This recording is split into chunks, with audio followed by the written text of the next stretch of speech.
So, welcome, Mr. Migs Flores. I would tell you, I started as an intern. Sabi ko, what if I become an intern? You don't pay me anything. I immediately became chairman of the board. Pero yung trabaho ng chairman of the board, taga-ayos ng chair, saka taga-linis ng board. I was literally utility. For no actual salary. Kasi nga, pinolunteer ko yung sarili ko eh. In fact, I came there by accident. I'm not teaching people to be selfish. I'm teaching people to be self-first. Nasa bahay ka lang, nag-scroll ka na naman ng social media mo, tumutok at manood ka ng Evitalk Podcast at manalo ng 200 GCash prize. Itag ang 5 friends, react and share, at i-comment ang hashtag Evitalk Podcast. Ano bang hinihintay mo? Sali na!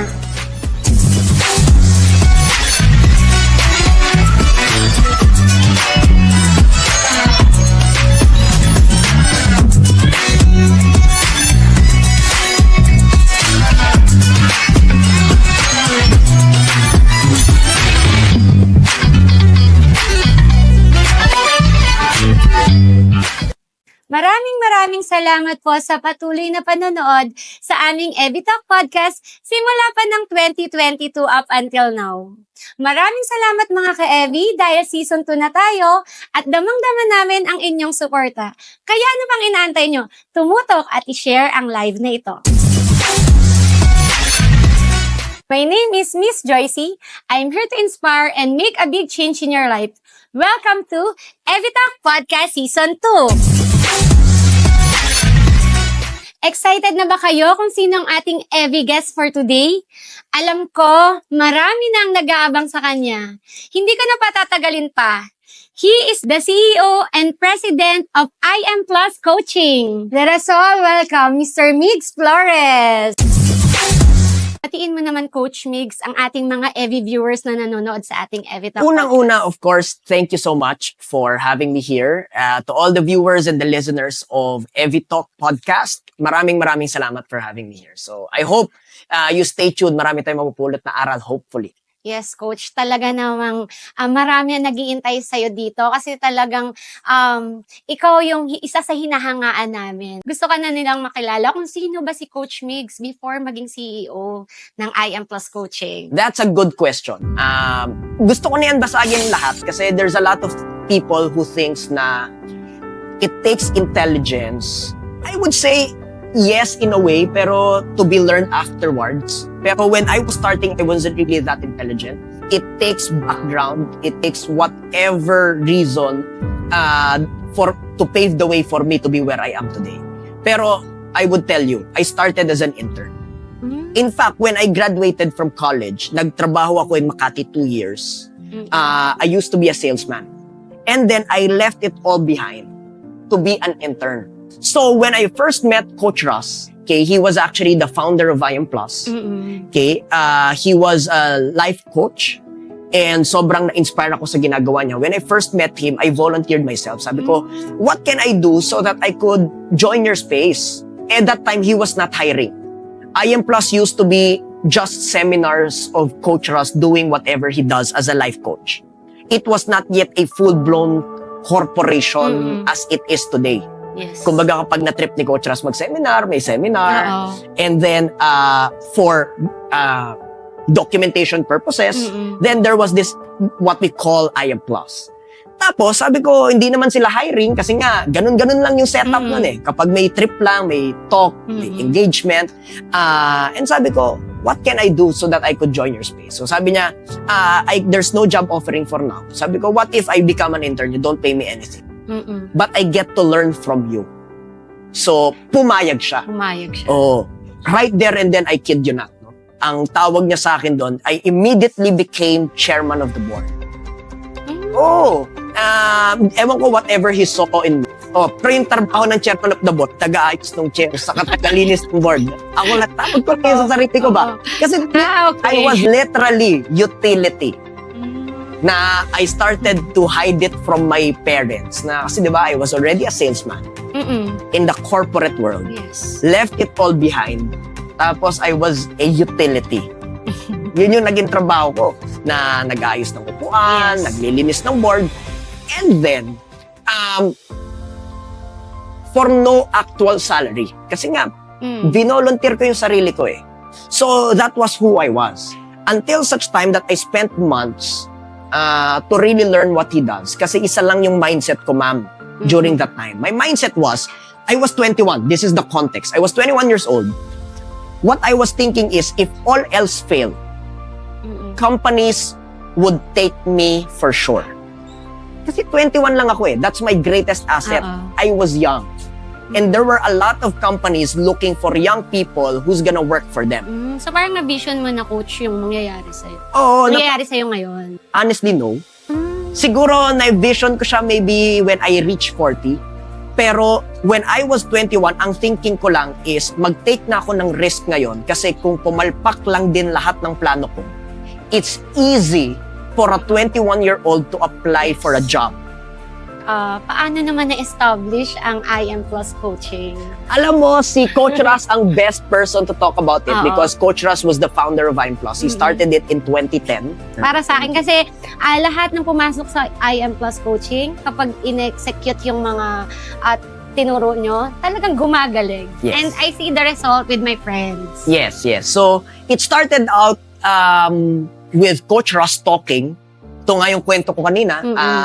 Nagtotalk siya, Yes. speaking So, you're a engagement, student. seminar, and then dumating ako doon Oo. As a student. as a student. Okay. In fact, I came there by accident. Meron lang akong kaibigan na I was at the, I would say, most depressive state of my life. And then my friend, hinakot niya ako. Sabi niya, sumama ka na. Eh kapag you are at a down point of your career, parang lutang ka na eh, di ba? You just say yes to everything. So, pumunta ako doon. Little did I know I was attending Coach Ras. So that was the very first time I met him. And then, it used to be a talk, a seminar, and then right after I interned, sabi ko nga, I became a salesman for Coach Ras. Sabi ko, why don't I sell for you? Let me handle the sales, and then you do whatever you do best, which is becoming a life coach. So I handled the sales, I saw the potential. Then I handled the marketing. Madali mag-propose pag ikaw yung gagawa. Di ba? Yes. Mahirap mag-propose kapag iutos mo pa sa iba. Correct. So dahil ako naman yung gagawa and willing akong gawin yun. So yun na rin yung sagot kung paano ako nagka-source of income right after I did an internship. So I get commissions. Sabi ko, I sell for you, you just give me commissions. Wag mo akong bayaran ng fixed commission basis tayo. And then, when I hardened sales and marketing, I started looking into the business aspect. Pero I believe, coach, madali mong maibebenta if nakita mo yung value. Oh yeah. Yes. Oh yeah. Pero syempre, hindi naman lahat nakikita yun ng ganun. Correct. But it really did not stop me. Because I was really believing in the vision of IM Plus during that time. Okay, the vision of IM Plus when I came in was nobody left behind. So, gusto ko yun. Kasi yun yung feeling ko na parang I'm a very accepting person. Ibig sabihin, regardless of your background, welcome ka. Oo. Ano yung mga struggles naman na pinagdadaanan along the way na nag-ooperate na kayo ni Coach Ras? Okay, that's a good question. Number one is, una-una, of course, is it's dealing with the humanity of human beings. When we were starting, syempre, very few people would like to admit their own weakness.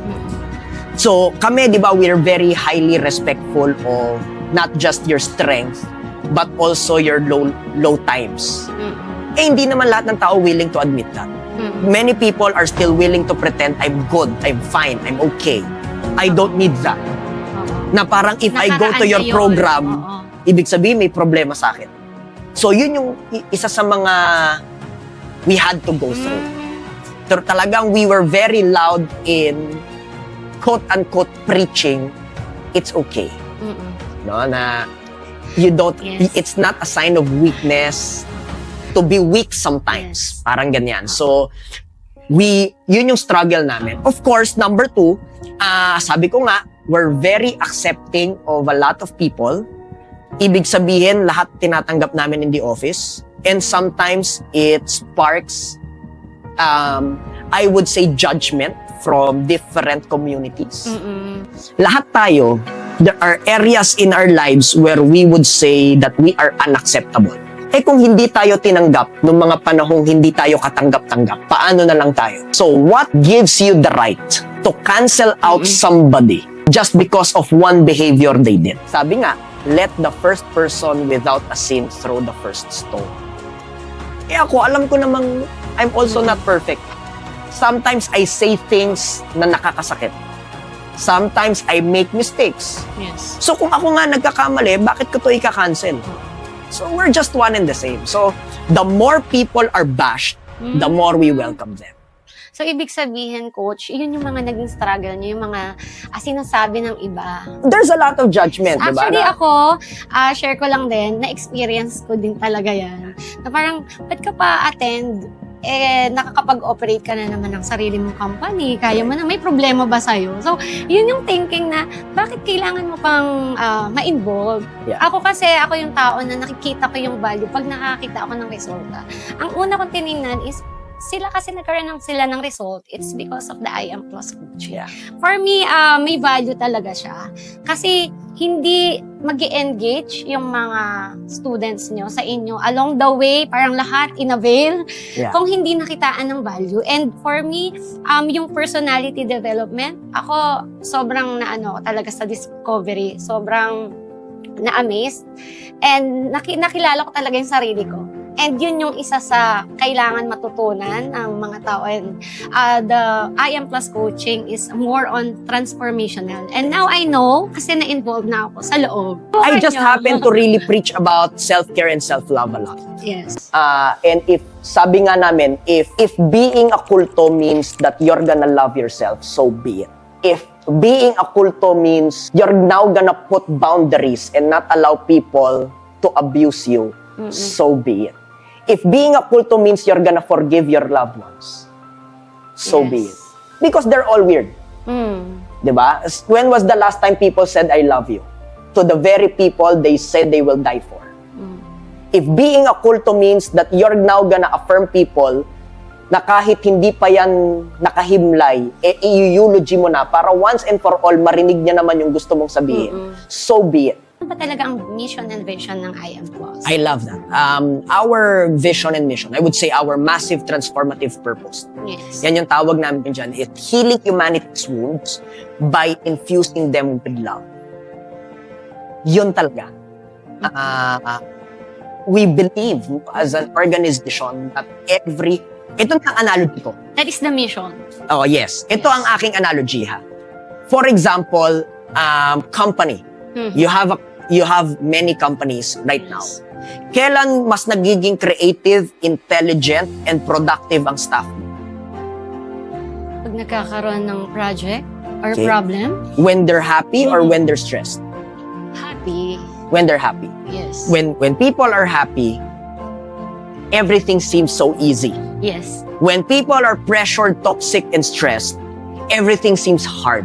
Correct. So, yun yung context. When we were looking at that, what is it that we wanna, what's a world that we envision the world to be? Where humanity's wounds are healed with a love-infused world of transformation. Yan talaga yung pinaka-vision namin. And our mission is continuously bring people to personal mastery programs, okay, that is focused on self-love and knowing who they are. So, anong ibig sabihin nun? Every performance, every company, every organization, every person, lahat tayo will always boil down to what is that one thing that gives us ease and flow. Ano yung ease and flow? Ito yung pinakamataas na result with the least amount of effort. Pinaka-productive na hindi masyadong stressed. At this is only what we found out. A clear heart does this. Ano yung clear heart? Yung wala kang baggage na binibit. Wala kang sama ng loob. Wala kang sama ng loob. Wala ka ng gustong patunayan. Oo. You just do what you do because you're happy doing it. Coach Migs, ano naman yung feeling pag nakikita mo yung mga students ng IM Plus na nagiging successful talaga sila? And nagkakaroon ng exponential growth. Yeah.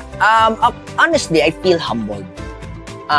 Syempre, parang there's a sense of fulfillment na to see the people who attended your program tapos nagkaroon ng change time sila ng pagbabago.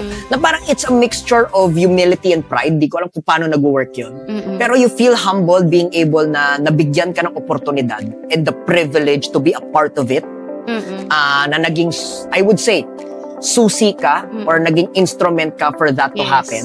Pero syempre, meron ding sense of pride na whatever I'm doing works. So it allows me to do even more. And lalaki pa lalo yung IM Plus coaching kasi yung mga taong naging successful with your program is sila na yung mag-share.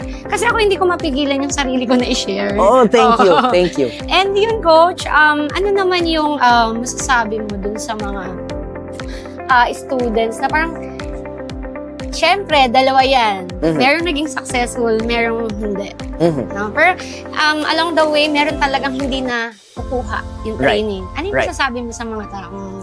I respect them. They're still welcome, I would say. That's the beauty of coaching. The coaching kasi doesn't tell you what to do.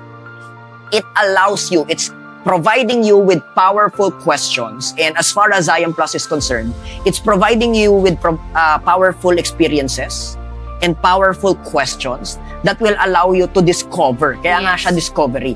It allows you to discover yourself. Yes. I don't tell you what to do because it's not my life. Mm. Sabi ko nga, the only person I get to change is myself. Mm-mm. The only person where I get to tell what to do is myself. Yes. So I leave that to my audience Mm-mm. or I leave that to the participants na ang tanging magbabago ng buhay mo, kayo rin. Oo, kami pa rin. Yes. So that's the beauty of Oo. coaching. Kaya, of course, they're still welcome Oo. because Yun maybe... ang maganda sa inyo kasi you have the parang once na nag-enroll ka, pwede kang bumalik-balik. Nang libre na.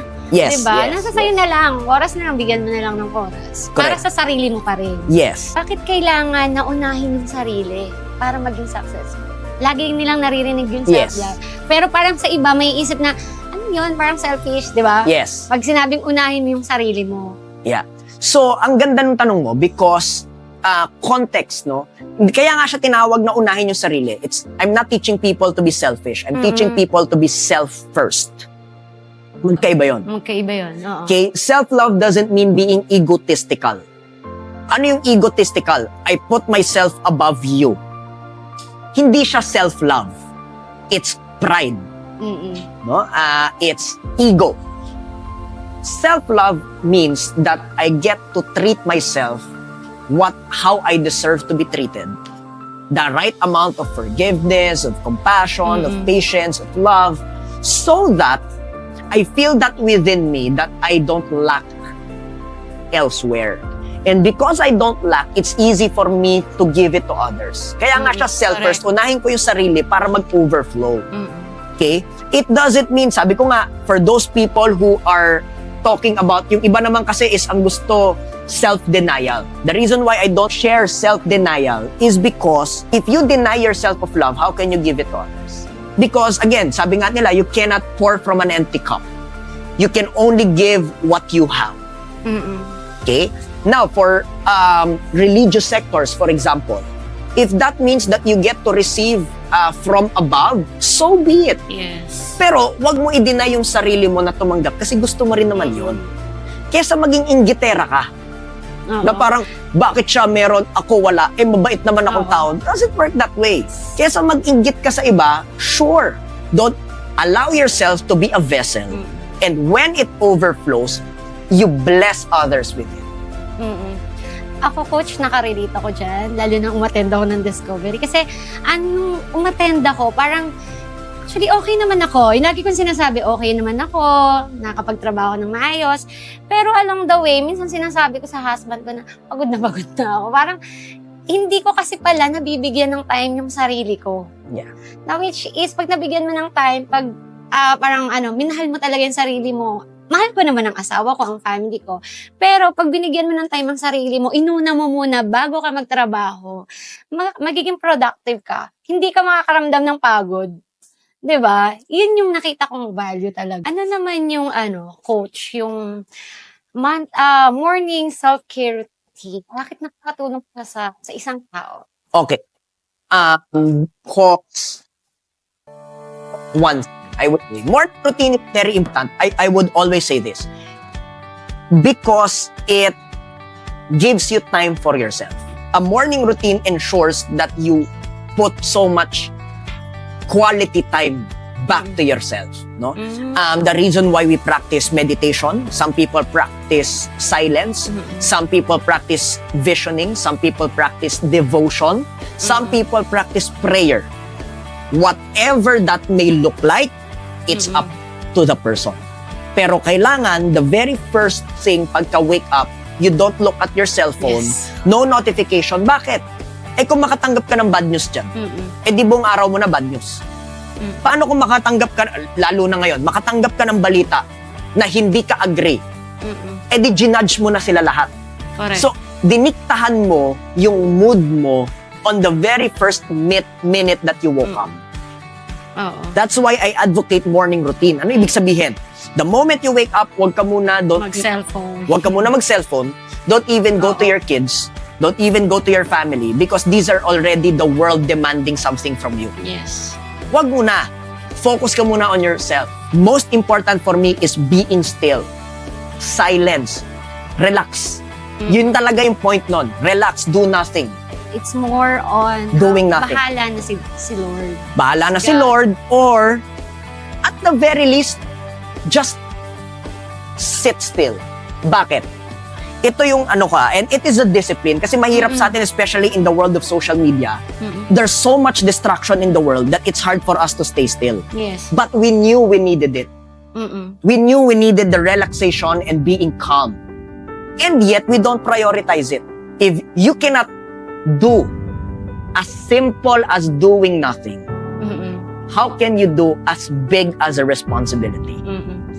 So that's the discipline of staying still. Now, ano yung benefits niyan? Number one, of course, is a clear mind. Yung you can think clearly because your mind is empty. Yes. Number two, ito yung most favorite ko, is what I would say, the divine intelligence. Ano yung divine intelligence? Ito yung bigla na lang download, bigla na lang naisip mo, out of nowhere. Let's be honest, you cannot control that. It's in the middle of a shower. It's in the middle of a walk. Ako personally, it's in the middle of my golf, na nag-golf lang ako. It's in the middle of a long drive, na hindi yung traffic drive kasi stressful yung traffic So yung long drive lang. It's a middle of the long drive where you can suddenly, shucks, that just solved my business. That's just the next big thing. Yung mga moment na yon, personally, I cherish. That's why personally, I spend more time, first 2 to 3 hours of my day, do nothing, enjoy to be with myself, because I know at 9 o'clock, the world is now gonna demand from me. My business will demand from me. Yes. My responsibilities will demand from me. I am now a husband. I am now a family man. Lahat na yan is gonna take away from me. And coach, parang sa iba, ang meditation, parang tinry naman nila. Pero parang along the way, hindi talaga nila magawa. Ano masasabi mo doon? Tinry, pero parang wala, parang hindi nila kaya. Sabi ko nga, kung yung wala kang gagawin, di mo magawa, yung may gagawin pa kaya. Di ba? Wala ka namang ginagawa. That's what it doesn't require anything of you. A lot of people meditate because they want something. So parang coach, hayaan mo lang. Yeah. Parang relax ka lang. The essence of meditation is to chill. To breathe and just enjoy life. Diba? Biblically, sabi nga, kung ang ibon nga nabibigyan ng pagkain nang hindi na stress araw-araw, ikaw pa kaya na tao ka? And yet you worry about all of these things. Kaya naman ang tao aligaga because they are worried. They are afraid. Meditation is a practice of not worrying, being still, and knowing that your supply is available. Mahirap ba yun sa tao? Oo, kasi meron tayong trust issue. We're control freaks. We wanna control our lives. Pero I want to bring the question to the audience and to you, ma'am, in your own experience. The biggest opportunities in your life, are they things that you truly strategically thought of? Or did they just come to you? Dumating lang. Oh. And yet, we operate our lives as Yes. if we are in full control. Like also, pag nag-strategic planning, hindi naman siya along the way na parang yun yung magiging resulta. Diba? You'll figure it out as you go along. And I'm a chief strategist. That's my expertise.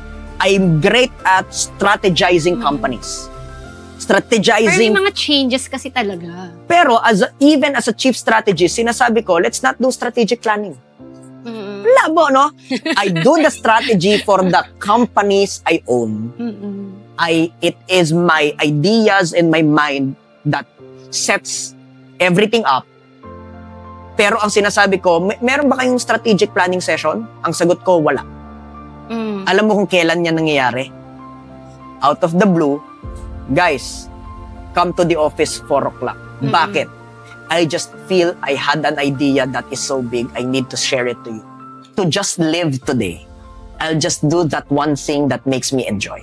Yes. Coach Migs, bakit mahalaga ang goal setting? Sa tingin mo, kailangan ba ito specific?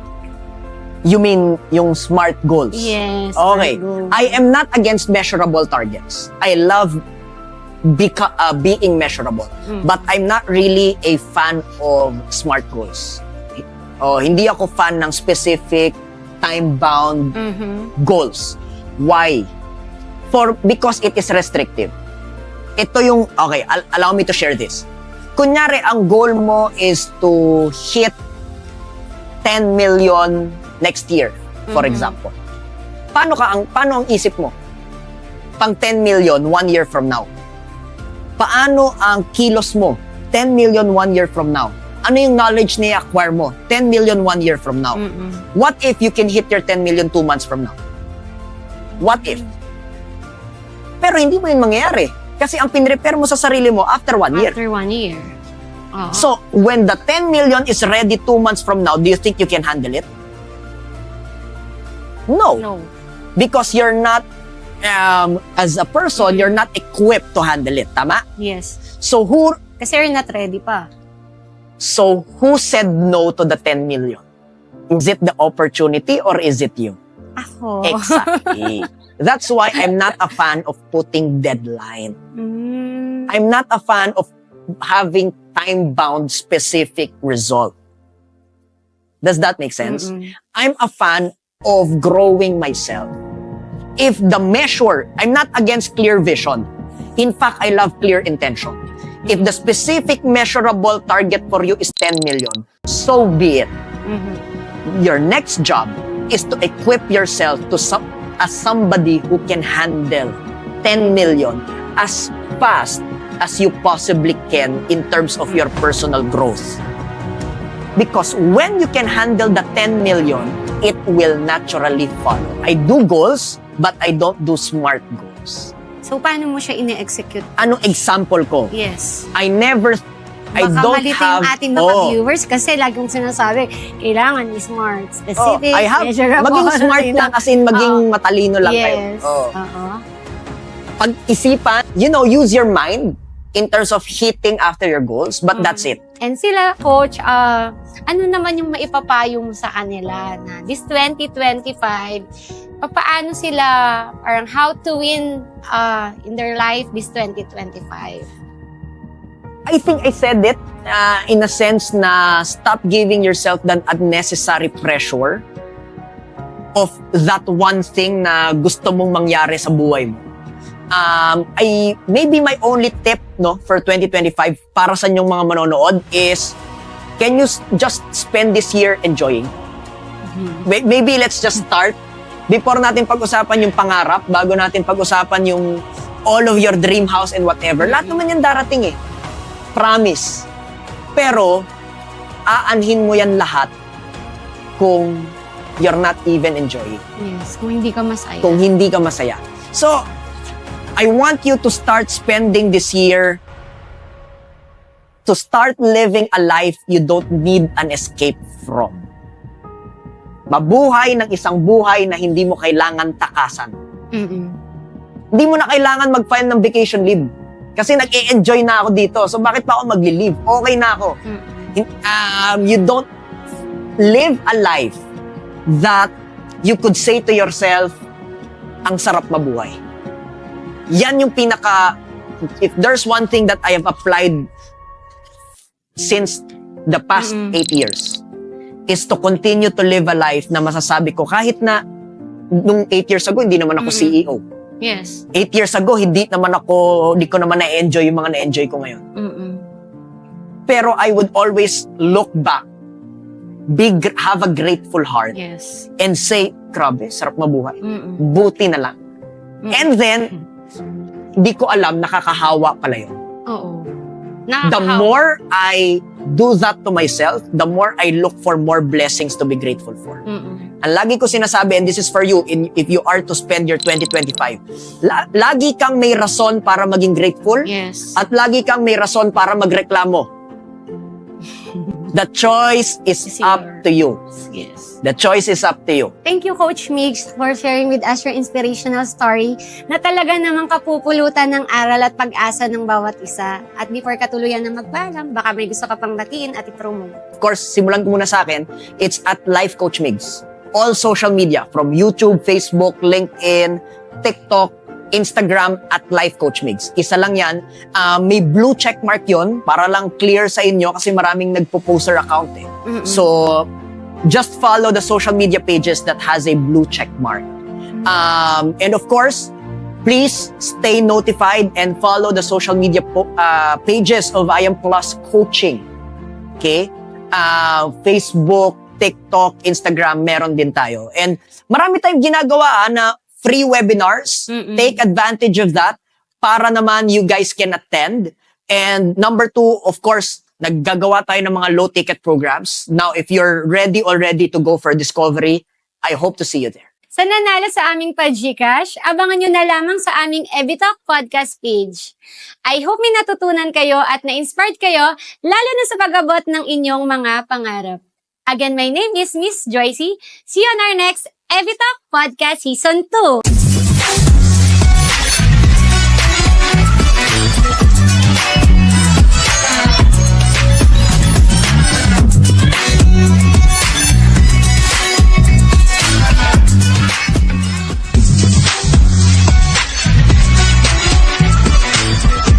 Evitalk Podcast would like to thank the following: Evidence Health Beauty and Skin Essentials, MacJoy E-Commerce Corporation, J. Caprioli Designs, etc., Print Pinas Los Baños, Mugs Photo and Films, Speedway Business Solutions Corp., We Trade Innovation Solutions, Les Eloy Salon, Ashimichi Footwear, JM Construction Builders, Hello Eve, Germike Packaging Supplies Trading Incorporated, The Wise Owl Studios, Hisopos Global, Via Juana Distribution, Beauty Co.,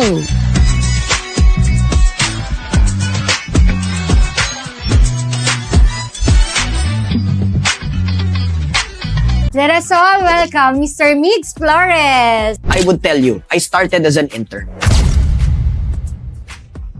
Sabi ko, what if I become an intern? You don't pay me anything.